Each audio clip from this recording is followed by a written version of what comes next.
لا حول ولا قوة إلا بالله العلي العظيم.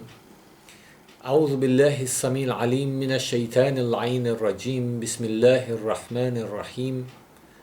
الحمد لله رب العالمين. My elders, my brothers, mu'mineen and mu'minat, salamun alaykum wa rahmatullahi wa barakatuh. We have, by the grace of Allah subhanahu wa ta'ala, completed insha'Allah successfully 8 fasts of the month of Mah Mubarak Ramadan 1441 AH. We have done this in some unique circumstances, and insha'Allah we've all come to reconcile ourselves. We have all come to find some sort of normalcy within this holy month, and have got into a routine as we always do, insha'Allah. And as always, we are here to discuss the dua for the 9th day, insha'Allah, of Mah Mubarak Ramadan. The dua itself has 4 verses. And before we go into this dua, most of you, if not all, have heard of the poets Sadi or Rumi, who are people of irfan, people who had deep philosophical thinking. And in many of their poetry, you will find that they talk about the unity of essence. What is the unity of essence? The example that the poets normally tend to give is that of a drop of water, or in some cases, a small trickle or stream of water that goes towards joining a larger body of water. Now, imagine this. You have got a small drop of water, and you are about to place it inside a utensil which has a large amount of water. The drop, as it is about to fall into that vessel or the stream that is about to merge with the ocean, the thought philosophically that goes through this small entity that is going to be absorbed hypothetically by the larger entity is that until now I had wujud, I had some sort of substance and standing as a unique drop of water or a unique stream. But the minute I merge into the larger entity, the minute I merge into the larger form of my own self, I lose myself. What the poets and philosophers are trying to bring across is when we as an individual entity look at ourselves, we feel this sense of pride. And perhaps it is this sense of pride and self that prevents us from wanting to merge with the greater and the only true entity, which is Allah subhanahu wa ta'ala. Because we are worried that we will lose the sense of identity that is we, I, the ana. But in reality, when this small stream or this small droplet merges with the larger surface or the larger form of itself, it becomes even more powerful because now it is part and parcel of that larger entity. Likewise, when human beings agree or realize that the true salvation is in merging with the true unity of Allah subhanahu wa ta'ala, this is when true status or the true position of this nafs of human being comes to bear fruit. Now we've got so many excuses that we make. A tajir like myself will say that rather than go into these things and sacrificing myself to become one with the one, I would be better served serving humanity by earning money and imparting that wealth towards them. Every one of us has their own profession. The barber will say, if I stop cutting hair, then where will the people go?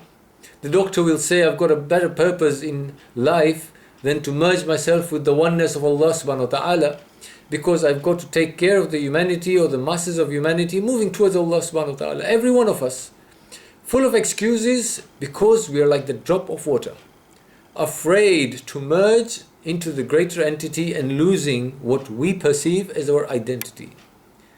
But this is where the beauty of Allah subhanahu wa ta'ala comes across. Those of you who have read The Elixir of Love of Rajb Ali Khayyat, an ordinary tailor in the country of Iran. Rajab Ali Khayyat, whilst he continued his profession of tailoring, did certain things which merged him with the higher entity and made him Sahib Karama.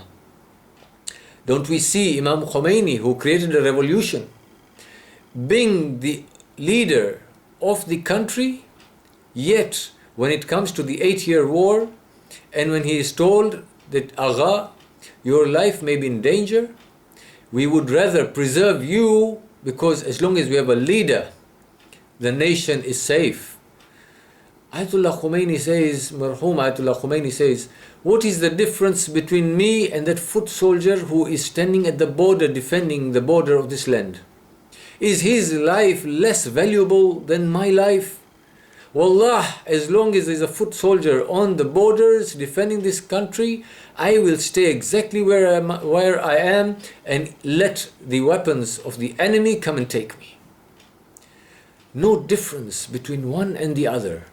When one has unified himself or herself with the true essence of Allah subhanahu wa ta'ala, indeed this is where you get people like Hur who are salvated from the doors of Jahannam.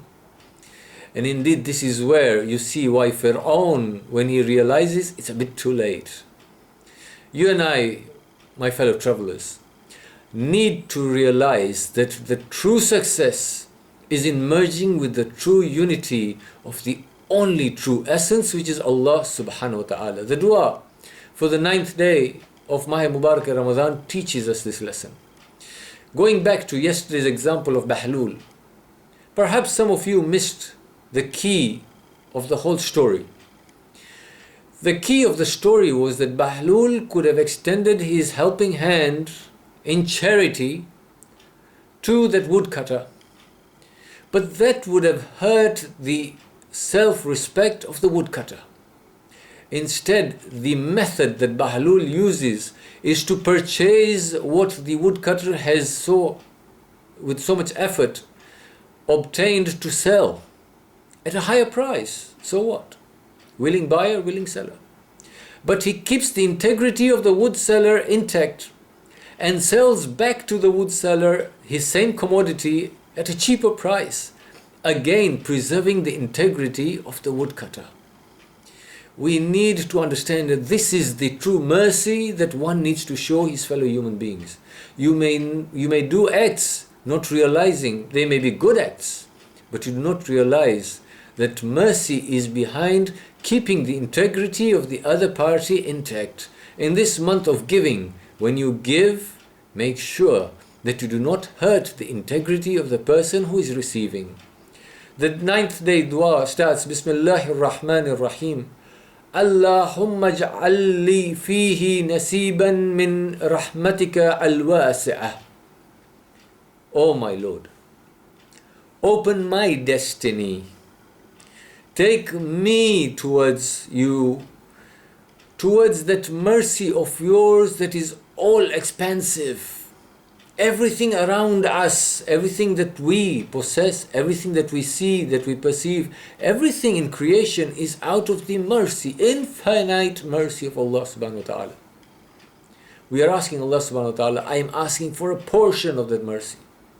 For me to gain a portion of the mercy of Allah subhanahu wa ta'ala and become merciful myself, I must agree today to drown in the mercy of Allah subhanahu wa ta'ala. To be a recipient, I must partake of that mercy. To partake, I must become a recipient, a vessel for the reception of that mercy.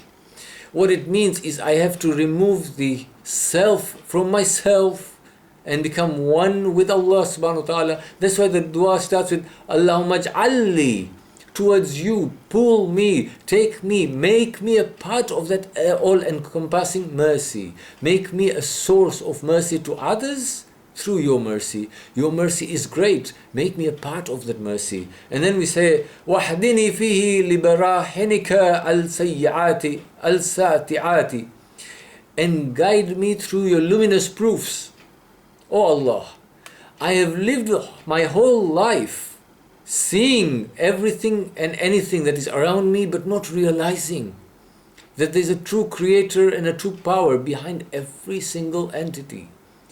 Indeed, we are told that not a stone moves from its place, comes into harakah without the power and permission of Allah subhanahu wa ta'ala.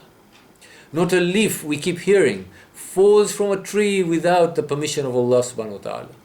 Yet every year, in the Western Hemisphere, we see autumn comes and leaves are just shed from the trees, and we think that's just a cause and effect. No, my brothers and sisters. Those leaves are shed by the power and permission of Allah subhanahu wa ta'ala. Don't you see the odd tree that still remains with a few leaves? Through winter, come spring, maybe that's when they shed those trees that have frozen over, and now the new crop begins. It is not except by the power and idhn of Allah subhanahu wa ta'ala. Here we are asking Allah subhanahu wa ta'ala, guide me through these proofs of yours. When I see a small, unseeable virus change the destinies of people, when I see this virus kill me before I'm killed, we have always heard that you will leave behind your whole world and everything that you hold dear at the time of your death. What's happened to you today, oh my fellow human being? One small virus has taken you away from your whole daily life. It's taken you away from your source of employment, and it's taken you away from your businesses, and it's changed the dynamics of your living in the space of a few months. Before you died, you were taken away from it. Where is the proof of Allah? The proof of Allah is the power that a small, unseen entity has over the whole of mankind. That is the proof of Allah. When I see these proofs, I'm asking Allah, oh Allah, guide me by these proofs. Let me not be of those who do waswas, and who start thinking negative thoughts, and who start worrying about the tomorrow. There is no worry for tomorrow, because you are cared for by the mighty, the most merciful Lord. Here you're asking Him for His mercy. These are His proofs. You're asking Him for guidance from His proofs. وَخُذْ بِنَا سِيَعَتِي إِلَّا مَرْدَاتِكَ الْجَمِيعَةِ. Take me away, O Allah, from my self-centered indulgence to your all-inclusive satisfaction. In my small world, I think the small things that I am acquiring, that is my true satisfaction. But it is when I kill myself, my desires, my wants and my wishes on this day of Mahi Mubarak Ramadan, and I totally, truly submit to the will of Allah subhanahu wa ta'ala, then I get the all-encompassing satisfaction. I'll give you a quick example. We all talk to the Imam of the time and tell him that we wish to be a part of you. Think for a moment. Are you truly ready to submit to the Imam of your time? When he calls you and tells you, leave everything and come to me, or take everything of yours and give it away and then come to me, are we ready to do that? When we look at the examples of Bahlul, and we look at the examples of Salman Farsi, Salman Muhammadi, and Miqdad, and Abu Zar, and Ammar, and the great Malik Ashtar, these were people who owned, but they left everything they owned of this world to take what? The total satisfaction of Allah subhanahu wa ta'ala. Look at the 72 companions that we remember day in, day out in Karbala. Did they not have families? Did they not have farms? Did they not have businesses? Were they not employed? They had all of these worldly things. But at the drop of a hat, they were ready to leave it all for the sake of the Imam of their time. Are we truly submissive to the will of Allah subhanahu wa ta'ala? And in the end we say, بِمَحَبَّتِكَ يَا عَمَالَ الْمُشْتَاكِينَ. By your love, بِمَحَبَّتِكَ, by your love, O Allah subhanahu wa ta'ala, you love me unconditionally. Make me of those who desire that love. Ya amal al-mushtaqeen. Mushtaq, that person who desires. My desires are restricted to my world. Is my one true desire the muhabba of Allah subhanahu wa ta'ala? Then why, my dear ones, are we not ready to let go of our desires that are base, very simple and baseless, which have no value in our akhirah? We need to kill that soul of desire and submit to the desire of Allah subhanahu wa ta'ala. Insha'Allah, We will all benefit and become better as the month progresses towards its epic. وآخر دعوانا أن الحمد لله رب العالمين. سورة مباركة الفاتحة.